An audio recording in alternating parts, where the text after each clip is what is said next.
With your mailing list all set up, let's look at some specific non-sponsor ways to make money. The first is lead generation. Lead generation is getting qualified leads from your podcast audience.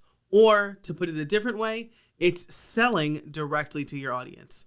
This is great for small business owners or freelancers who are using their podcast to establish authority in a particular field related to the work that they do. So if you have an SEO tips podcast, you might sell your SEO services or course.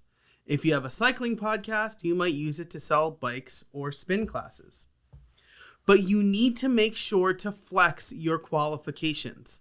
The main goal here is to make sure you're communicating your qualifications in every single episode. Show your listeners you really know what you're talking about. Get them interested in what you do. Then build your list. Your call to action is to build your email list.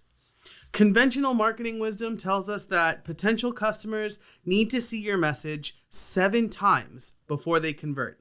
And that requires multiple touch points.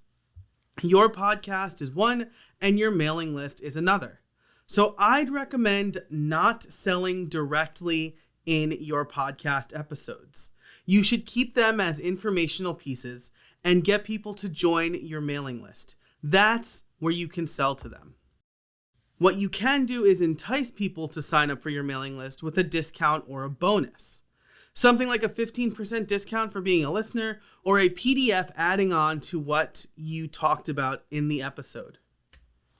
This one takes patience. It'll take a little bit of time to see a return on your investment. Honestly, all of them do, but I think this one probably has a pretty long lead time because you are showing that you're an expert, you're getting people to know, like, and trust you, and then you're adding them essentially to your sales funnel. But if you do it right, it can lead to new clients, increased sales, and good qualified leads. Just make sure that you communicate your expertise during the episodes. You don't hard sell in the show, though there are a few exceptions to this rule. It might be okay once in a while for big launches, but it does get old if you do it every episode. So, for example, when launching this course, I did mention it in the surrounding podcast episodes. Maybe you bought from one of those episodes, but every episode, I'm not telling people to go buy my courses.